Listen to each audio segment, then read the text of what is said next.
हेडलाईन्सचे प्रायोजक आहे NBC bearings, लांब पळण्यासाठी। जालन्यामध्ये लक्ष्मण हाकेंच्या समर्थनार्थ ओबीसी आंदोलक रस्त्यावर टाळ्या जाळत धुळे सोलापूर महामार्ग रोखला। राज्य सरकारच्या विरोधात जोरदार घोषणाबाजी। भुजबळांना टार्गेट करून जरांगे धनगरांना भाऊ म्हणतात। फोडा आणि झोडा हे जरांगेंचं राजकारण। ओबीसी उपोषण करते लक्ष्मण हाकेंची टीका, तर दुसऱ्यांची भांडणं विकत घेण्याची काहींना सवय लागली, जरांगे यांचं प्रत्युत्तर। भाजप मुख्यालयामध्ये महाराष्ट्रातील कोर कमिटीची बैठक सुरू। लोकसभा निवडणुकीतील कमी झालेल्या जागा आणि आगामी विधानसभा निवडणुकीच्या पार्श्वभूमीवर वरिष्ठ नेत्यांसोबत चर्चा होणार। विधानसभा निवडणुकीमध्ये महायुती समन्वय समितीची स्थापना करणार। तीनही पक्षांमध्ये समन्वय राखण्यासाठी समितीची स्थापना। लोकसभेतील चुका टाळण्यासाठी प्रचारासाठी समिती काम करणार, अशी सूत्रांची माहिती। शरद पवार यांनी बारामतीमधून विधानसभेचं रणशिंग फुंकलं। महाराष्ट्रामधील सत्तेत बदल करू, आपलं सरकार आल्यानंतर तुमचे प्रश्न कसे सुटत नाहीत ते पाहतोच। व्यापारी मेळाव्यात शरद पवारांचं वक्तव्य। भाजप आमदारांना आता अजित पवार नकोसे।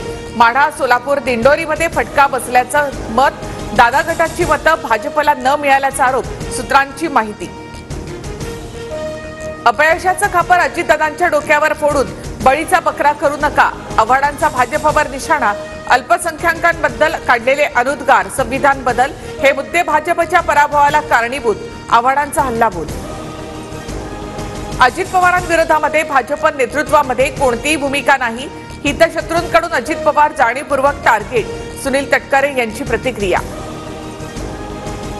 छगन भुजबळ यांच्या भूमिकेमुळे महायुतीमध्ये चलबिचल, भुजबळ उबाटा गटाची बाजू घेतायत, संजय शिरसाट यांचं विधान।